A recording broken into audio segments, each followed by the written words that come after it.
Eskimo Talk Radio. It is Crappie Kirby. Welcome back to another great episode of Right Outdoors, where I get to spew my BS, my uneducated opinions, in an effort to get you excited about getting right outdoors and creating great memories with hopefully your friends and family and getting you out there and having a good time. Now, today we're going to talk about Garmin LiveScope and some of the negativity that's going on about there. And I, not only being on the Garmin Pro staff nationally, completely disagree with that. And I'd like to share a story, a fictionist story that I found on a website called the ramblingangler.com. It's by a celebrated writer, and we're going to have him on in the show here in just a little bit. But this is a wonderful article that kind of demonstrates the point that I stand on, why Garmin is not only a great tool to have on your boat, but it actually promotes the sport. You're going to follow along with this article. Hope you enjoy it. And the name of the article is called Garmin Was a Drifter. Garmin Was a Drifter. Isn't that a unique title? And you'll see why in this article. So without any further ado, from the ramblingangler.com website, which I encourage everybody to go to because not only does it have this article, but several other articles written by our guest today. But here's Garmin Was a Drifter, read by yours truly, Crappie Kirby. So, Westermark, Germany. Europe's oldest known fish hooks have been discovered in a field along with animal and fish remains. 5 of the 6 12,300-year-old hooks had been carved from reindeer or elk bones. The 6th hook was carved from the 19,000-year-old tusk of a mammoth. It had been thought that the Paleolithic hunter-gatherers had just speared slow-moving fish such as salmon. The hook suggests that they also caught faster eel, perch, and pike in lakes as the climate became warmer. These people had strong ideas to use the new resources of this changing environment, said Robert Sommer of the University of Kiel. Europe's oldest known fish hooks. Around 19,000 years ago, the people used spears to catch their fish. One day, a young boy watched as his people speared fish in the stream. He began to laugh as the spear anglers tripped and splashed about trying to spear a little fish. It took them all day to get dinner. The young boy was convinced there had to be a better way to set out and create something. Eventually, the boy fashioned a small hook from a piece of woolly mammoth tusk that he had found while hiking in the lowlands. The boy began catching fish like nobody else, and he thought that he would be celebrated and cheered. Instead, however, the boy was ridiculed and jeered. The people ignored him and even left him alone to catch fish with his hook. They yelled over their shoulder, "Cheater! Loser!" as they found a new place to spear fish. The boy had a few followers, and they wanted to try the woolly mammoth hook, and some even improved on it, and the group grew, and it grew larger. Of course, the girls finally came around as they watched these great anglers catch dinner in just a few minutes. They kicked back by the fire and told stories and drank fermented plums until their bellies nearly popped. Life was good for the losers and the cheaters, while the spear people struggled with their spears as many changes were taking place on the stream as time progressed. The hook people finally had enough and left the streamside home place for deeper waters. With the hooks, they could ply many more bodies of water and catch more species of fish. Their bellies grew larger with the bounty and that the bone hook afforded them and the extra time that they had to perfect their plum beer. The stories grew like their bellies, with time and fish tails becoming a thing. Life was good. This has gone on for 100 years, maybe even thousands, until one day a drifter came into the hook people's camp and joined them for dinner. Later, around the campfire, the drifter had his own story to tell. He told of the great spear people that finally went extinct. He said that he was the last of the spear fishermen and that he had to leave to find the hook people and join them. He said that the story of the hook people was forbidden even after the spear people couldn't spear enough fish to save them.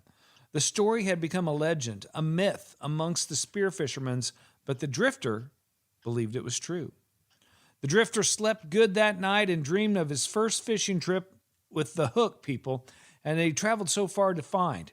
He could see that the fish in his dreams casually gulped the worms and the hook into its mouth. He could even see the fish fighting against the hook and the line as he pulled it from the depths. The next day, the drifter caught so many fish that his arms hurt, but the smile never left his mouth. Before the drifter left the hook people to search for new waters and experiences and adventures, he asked if they would show him how to fashion a hook from a bone. The hook makers was more than happy to show the drifter his hook making skills and spent several days with the drifter until he had it right. It was a perfect morning when the drifter bid farewell. The anglers were preparing to go out in their new invention, the canoe, to try and fish a few fish for fun and food. The drifter waved goodbye and began to leave camp with his newfound knowledge when one of the hook people yelled, "Hey, drifter, we never got your name." The drifter turned back to see who had asked and responded, "My name is Garmin, and thank you for the lessons." That is a great story and a great reflection on how technology, especially Garmin LiveScope, has changed the face of fishing forever. And it was written by my recent introduction to somebody who I assume to eventually call a really good friend, author Ken McBroom, who has over 200 articles in different publications that I just stumbled upon. That's one of the neat things about crappie fishermen is they're not afraid to share their knowledge. They're not afraid to share their experiences. And I ran into Ken recently at a couple places in 1 week. I ran into him first and foremost at the Brush Pile Fishing Academy school for teaching, crappie anglers how to become better. And he was there, and he was one of the people instructing people, and I got to talking with him. I'm like, man, that is a great article. He shared some of his information. He even shared some of his baits with me and some of his favorite snacks, which we could talk about later, but it's only an hour show. There was some incredible chocolate he was sharing there. But Ken McBroom, like I said, an accomplished outdoor writer and photographer. He grew up in Lynchburg, Tennessee, and I guess that allowed him incredible fishing and hunting opportunities. And later in life, after his service in Desert Storm, thank you in advance, Ken, for your service, he moved to Alaska, all right? And now he's married and got a couple kids and a couple grandchildren probably, but he now calls Kentucky his home, and it's a pleasure to have Mr. Ken McBroom on the show. How are you doing, Ken? I'm doing good. Hey, I appreciate you taking the time out of your busy schedule, and especially after just getting back from your incredible run there at the Midwest Crappie Alliance Crappie Tournament, which I also got to see you at after our brush pile fishing camp. So it's a pleasure to have you on the show, and I look forward to talking with you, in my opinion, and hopefully your shared opinion about how Garmin LiveScope is not hurting the industry. If anything, it is helping the industry. Would you not agree? Yeah, I would. I would agree with that. Okay. Well, hey, listen, I want to get in depth with this. I want to hear some more stories. I want to hear, how you came to be a writer. But unfortunately, we've got to pay some bills here at Ride Outdoors. But don't go anywhere. We're going to be talking with celebrated fisherman and author Ken McBroom when we get back from KCMO Talk Radio.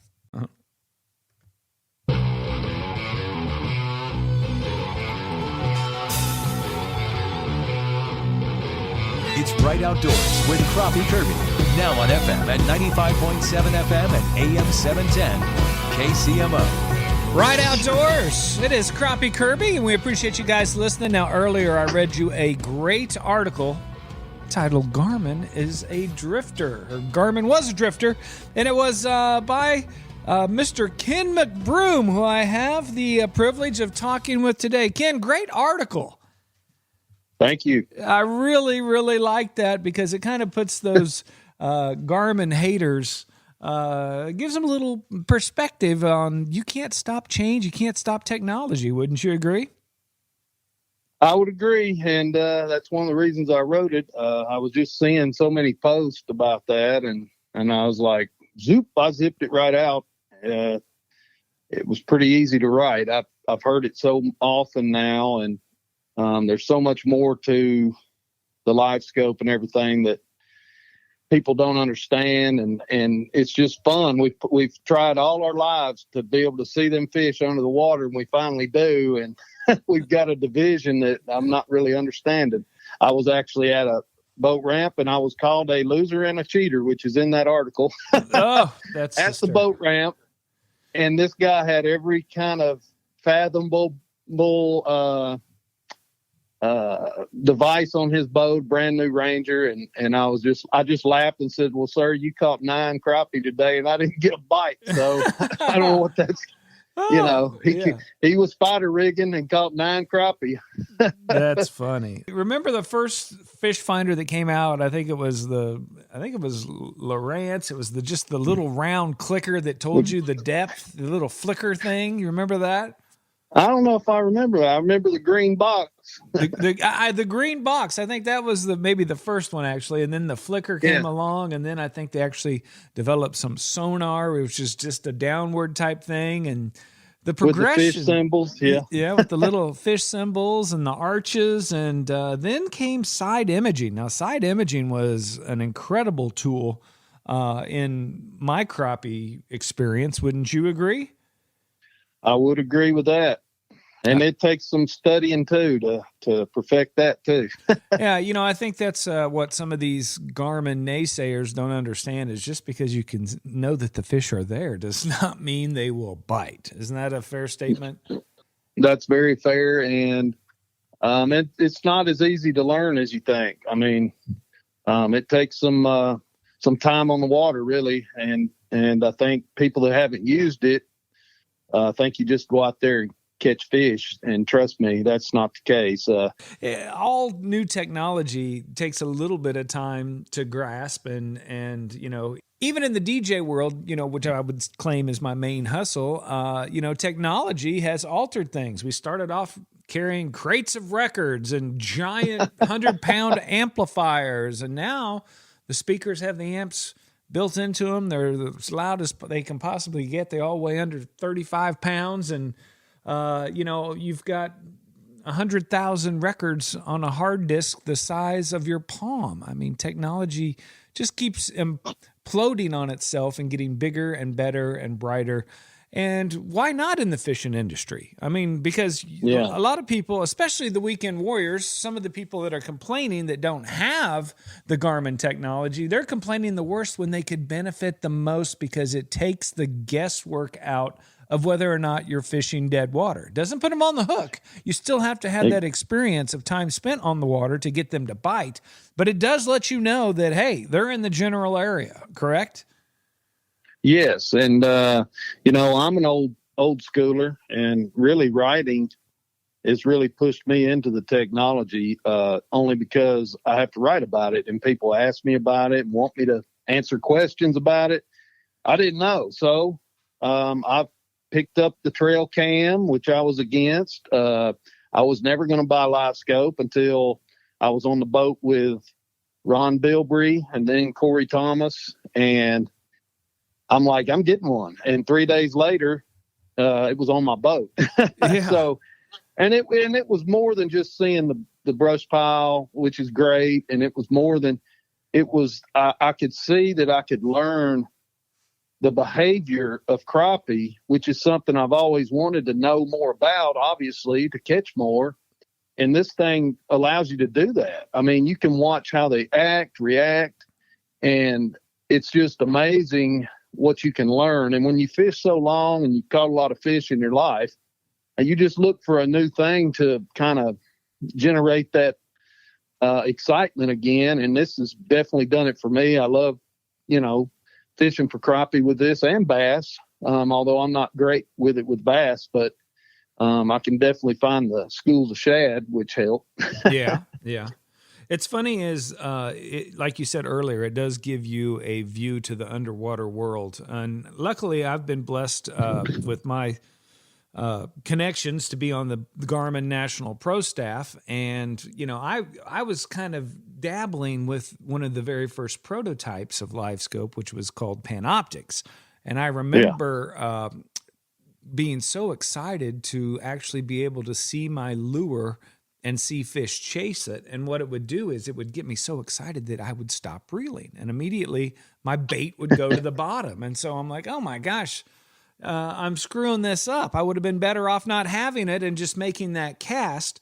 But at the same time, now I can see that fish and I can see his behavior, and I can modify that fish's behavior by modifying my presentation. And lo and behold, I'm catching more fish. And then inadvertently, we'll talk about this after we take a break. Inadvertently, it has made me more of a crappie conservationalist than it is a harvester. You know, the people complain sometimes that, it's going to ruin the fisheries and this and that. And from my experience, and maybe you can elaborate on this as well, there's no way we're going to fish these fish out.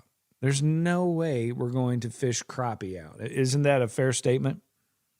It's a fair statement. They're just like the old hickory shootout. I had a blast during practice, but I can tell you the fish knew we were there. Yeah. There ain't no doubt about that. Yeah. And, you know, the first day they were fairly, happy-go-lucky. The second day they were a little leery. And the third day they were like, I don't know about all this. Wouldn't you agree? Yeah. Yeah, I would say they shut down on me day one, but I'd been fishing down there for about off and on for 10 days whenever practice had started. I left to go to the brush pile deal and academy and went back down there. And so, I had to work really hard to find those big ones in practice, but I always, found one, marked it, knew there was some more there, but I think a lot of other people knew they was there, and those crappie just wouldn't bite. You couldn't even get them to bite a minnow. So, and we could watch that. In fact, my nephew that went, he had as much fun watching them big crappie come out and not bite his minnow as he did biting it, I think. Yeah. He loved watching them come out from under them stumps because there would be nothing there, and then there's a big crappie. That's awesome. And he loved it. We're speaking today with Ken McBroom, celebrated author and celebrated crappie fisherman as well. So let me ask you something before we have to take a break here in a few minutes. How did the progression of your writing skills take you to where you are today? Well, let me try to shorten it down. Okay. I started out in Alaska building custom rods, fly rods, and tying flies to sell at little bed and breakfasts and things like that, and to people. And I had a website, but I started writing for my website to get traffic, and that's really how I started writing. I always wanted to write fiction, and but as I started writing for that, and then submitting things to magazines, that's where it really originated. I worked in the bush in Alaska, so it was literally in a tent in Chicken, Alaska. If you want to look that up, it's a pretty small place. Wow. How many people? Year round, 26, I believe. 26 total? No, not year round. That's summer, I believe. It may have grown now. This has been like 1996 or so. Yeah. 94, 95. And I just started writing. In fact, I was sitting on a creek one day and listening to the wind blow and watching the ducks fly up the creek and the sounds and everything. I says, I wished I could share this with people that don't come out here and do this, because a lot of times they don't understand how nice it is to do that. And that's when I started writing. Really, it is. I owe the outdoors so much, from my childhood and my dad taking me and my grandfather. And it just clicked one day that I wanted to share the outdoors because it was so important to me. And we are so glad you did. Ken, we're going to take a break really quick. Ken McBroom, the author of the great story that I shared with you in the first section of Right Outdoors. Ken, we're going to pay some bills, come back, and we're going to continue your story of how your writing has grown and your accomplishments and some of your fishing achievements as well. Sound good? Sounds good. All right. Thank you, Ken. We'll be right back on KCMO Talk Radio, Right Outdoors. Here's Crappie Kirby. Hey guys, Crappie Kirby, Right Outdoors on 710 AM and on FM now on 95.7. Good to be here with you on a Saturday morning, speaking with Ken McBroom, celebrated author and high achiever in the crappie game. Competed with him at the incredible Midwest Crappie Alliance Shootout. I believe that's their second tournament that they had a couple weeks ago in Tennessee. at the incredible Old Hickory Lake, and I was lucky enough to get into the top 25 again, so I couldn't do that without my great sponsors, Bass Pro Shop, Garmin, who we're talking about today, B&M Rods. Also want to thank Crappie Magnets. I did really good with the trout magnet down there. But if you want to see some of that footage of that incredible tournament, we encourage everybody to go to the YouTube channel, Fish, Eat, Live, where we get to document a lot of these crazy adventures that I get to go on. And these adventures are where I get to meet these incredible characters that inspire everybody to get right outdoors and create great memories with their family. Now, Ken, you're still there, right? Yes, sir. So this writing sparks itself in Alaska, one of the most beautiful places on the planet and one of the most humbling places on the planet for a man that finds his solace in the outdoors world where, you could get eaten by a grizzly, you could freeze to death. I mean, every step is calculated in Alaska, is it not? Yeah, yes, it is. But it's a great place. It's one of the places left that you can literally watch the evolution of the earth. True. With fires and, receding glaciers now, all kinds of things. It seems like it's happening now. You can actually watch it where things down here is kind of settled in. Yeah. Now, your articles have spanned basically every magazine back in the day, and I know a lot of them are digital now, but you've been in so many publications. One article that I remember in particular reading of yours was the Crystal Ball Minnow Bucket. Do you remember that one? Yes. Oh, yes. That was actually became a dream come true for me because it got published in Fur Fish and Game. Yes, and it's about my grandfather. Right. And now, when I was I know you can tell the story better than I can, so continue. You're going to enjoy this. So let's listen to this.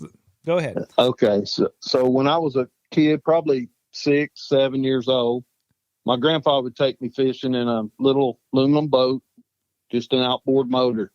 And before we left, every time he would go to the neighbors and borrow a styrofoam minnow bucket and a broom handle.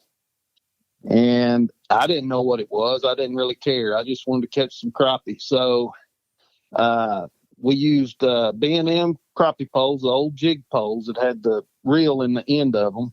Yeah. And that's all he used was that with a marabou jig. And he would take that boat and run it into the brush piles. And I would grab the tree limbs. We would drop down a marabou jig, and if we hadn't got bit in 5 minutes, we left. And if we caught a little one, we left. Because he always said, the big ones bite first, and if you get a little one, there ain't no big ones. We're going to the next one. And that's how we did it. Well, if they weren't on the bank, this styrofoam minnow bucket, which I called the crystal minnow bucket, because it was like a crystal ball, we always could find some fish, and I didn't understand it. But he would grab that and pull a tow sack out of that minnow bucket and grab that broom handle and stick it in the water.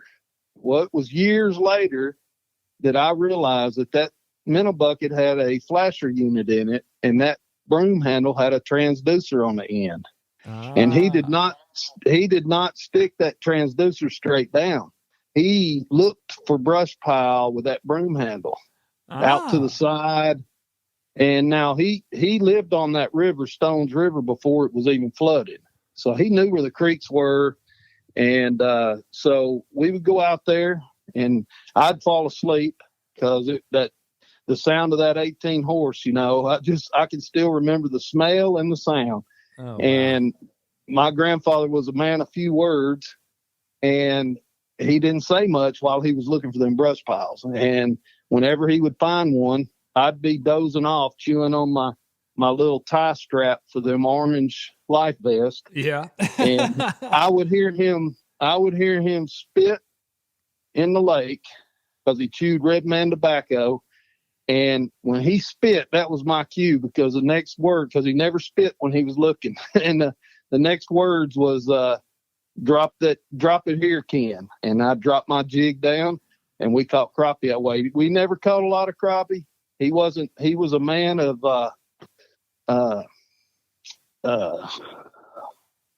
Yeah. What do you call A man of call it? necessity. He didn't worry about a lot of fish, which may have spilled over to me because I'm not a big limit guy either. I'd rather catch big crappie, and that's the way he was. So we never caught more than 10, 12 crappie, and that was a good day. I mean, 5 or 6 big crappie was great too.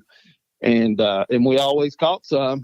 And I never knew what that was until years later when I started bass fishing and everything. It dawned on me that that's what that was, and that meant a bucket. Yeah, he had a first mobile sonar unit. That's pretty ingenious of him to think of it like that and utilize it like that. And he had his neighbor fished a lot more than him, and he shared the information with my grandfather. So a lot of credit goes to him. Thomas Hager was his name, and he helped us catch some crappie too. But if they weren't on the bank, he could find them brush piles with that flasher unit. And I never did perfect the flasher unit like my dad did and my grandfather.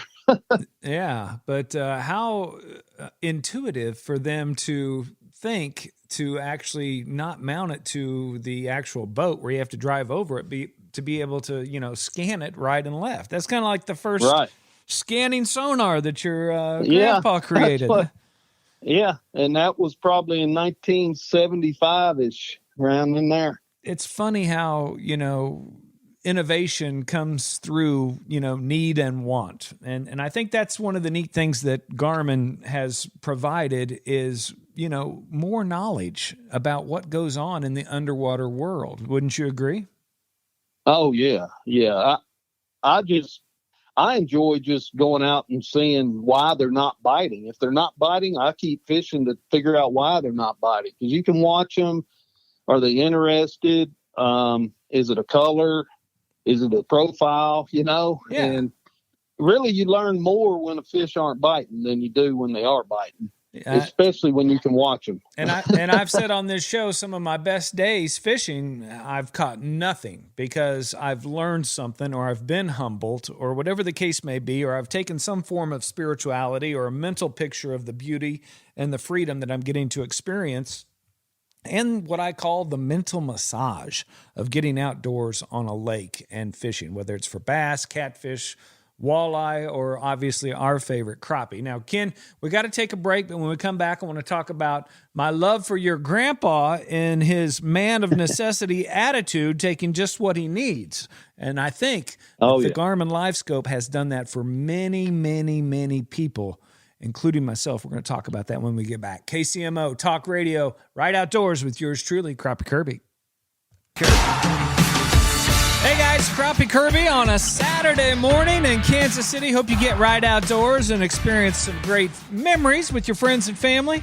No better way to do that than get out on the lake and do some crappie fishing. That's what I'm going to probably do later on this afternoon. It's a little chilly out there. This cold weather has come in very strongly, but today we are in the studio. We're talking with Ken McBroom. Ken, how you doing, my friend? Good. When's your next big outing to go catch some crappie? Well, I'm looking at Kentucky Lake right now. Oh, you are? And I can see it from my office here. Well, that's funny. Kentucky Lake, you might be saying you're seeing it, but you might be 4 counties away from where most people are listening to KCMO. Because doesn't that Kentucky Lake run like 120 miles or something like that? Oh, I'm sure. I know it's it's connected to Barkley, and it's with the 2 lakes connected. There's 2,080 miles of shoreline. Wow. Well, Ken is a celebrated crappie fisherman and a celebrated author, and we read one of his articles earlier on and about the, I guess it would be considered the progression of fishing and techniques and equipment, and it ties in directly to the Garmin LiveScope, which we are promoting today here on Right Outdoors. And we were talking earlier about your grandpa being a man of necessity, a man of moderation, never took more than he needed. And I believe that the Garmin LiveScope is actually a conservational tool in my arsenal of crappie fishing now, because I know that when I would get on crappie and I didn't have the confidence of knowing that, hey, I can probably catch them anytime that I wanted, I know that I hoarded them. Is that a fair statement? Would you do this? Would you say the same, Ken?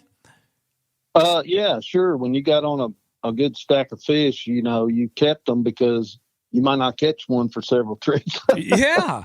But with the Garmin Yeah. LiveScope now, I have the confidence of knowing that I'm going to catch fresh fish, which I completely prefer to fry for my family and my friends. And plus, it gives me another excuse to get right outdoors and catch some fish, get another fishing trip. Yep. As opposed to those freezer burnt fish that you've been storing for a year and a half on that great time that you took, 100 or 50 or 200 or whatever your limit of crappie was at the time for just such an occasion. Why wouldn't you just take what you need at the given time and not ruin fish or, freeze or burn them or take more than your fair share? I think that is kind of what the Garmin LiveScope has done for me. It's given me the confidence of knowing that I can catch fish whenever I want. And with that being said, it actually makes me want to catch bigger fish and the more challenging fish. And when I do catch those bigger fish, I like to keep the genes in the lake by giving back and releasing those fish, taking a picture. And I think that this is a wonderful thing, not just for crappie fishermen, but for other species as well. Wouldn't you agree? Oh, yeah, I would agree with that. A lot of people that was worried about depleting the resource, I started asking around, and more people are releasing fish, especially big fish, than they ever did before. I never heard of anybody released crappie. I mean, you caught crappie to eat them. Yeah. And so I actually did a poll on one of my groups. There's over 9,000 members, and I was surprised that more chose that it was helping crappie fishing than hurting. I thought it would be the opposite, but so I've kind of encouraged some of my members and friends now, a lot of them, I knew they were releasing crappie. They keep some to eat. Everybody does that, but I knew they were releasing them, so I asked them, just video the fish and releasing him to kind of change the culture of crappie fishing, because that's the only way people will kind of say, hey, they're releasing their fish. I saw them do it. Right. So I think there's a culture. It's kind of like the hunting deer with nobody ever wants to kill a doe. I mean, that's getting around, even though Fish and Game is begging us to kill more does. There's just some people that would not do it. And it was actually hurting the hunting. But so it's not only hurting the hunting, it's hurting everything if you don't keep an even ratio of sexes on any species. Wouldn't you agree? Right. Yeah. And I don't keep anything over about 12 inches. I really never have, and I think it goes back to my grandfather, because we didn't keep nothing that wasn't big. All I remember is they were big, and I'm kind of the same way. In fact, I caught one this past spring that would have been my personal best, but I wanted to release it. I had a scale in the boat, so I compared the scale to my postal scales at home, and there's 2 ounces off. So it would have broke my personal best, but I released that fish, and it doesn't bother me a bit. And I'm not going to say it was a 299 because it weighed 279 on my scales, but yeah, so we're definitely releasing more fish. There's still people keeping fish, and I don't have a problem with people if the limit's the limit, and if you want to keep them. But I really do I think a lot of people that are especially really good at catching them have realized that I need to release these so I can catch them some more and have fun, and other people can have fun. And so, and Garmin and LiveScope is doing that. I mean, agree. It's because of LiveScope. It is true. It has completely changed the outlook of catching crappie and keeping crappie in a positive manner. And Ken, nowadays, the technology has gotten so good in the taxidermy game, you don't even need to keep the fish any longer. Replicas look even better than skin mounts, wouldn't you agree? Yes, I've seen a lot. In fact, I'm going to get some things done in a replica that I never kept or I ate, and didn't get it, and they're long gone. Yeah. But they didn't have replicas back then, and I got a couple fish that I want to get done in a replica. Yeah, I've got a couple of giant trout that I've caught on trout magnets, that I returned, measured them, took the girth, took the length, took the weight, and took several pictures, and then returned it for someone else to catch. And I've compared them to the pictures that I've took, and it's just spot on. Now, these people are artists, you know what I mean? So yeah, the technology keeps growing everywhere that basically allows us to do and experience more things. You were talking about deer hunting. Now, I just recently have been reading up on people hunting and harvesting deers with air rifles, of all things. Can you believe that? I mean, the technology even in guns has gone to the point where you can harvest a deer with an air rifle. It's just crazy how wild your imagination can go. What do you think, as a writer and somebody that encourages and wanted to write fiction, what's the next thing in technology that somebody could bring to the table? Can you even fathom it? I think it would be cool to be able to actually see the fish. Like an underwater camera?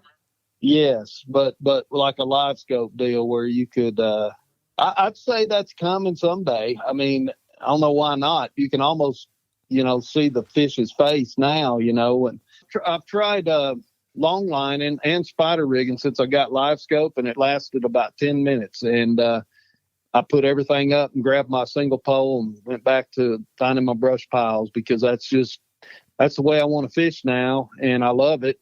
And it's still not easy. I've probably to catch 3 or 4 really good crappie, I might hit 65 or more brush piles in a day. Right.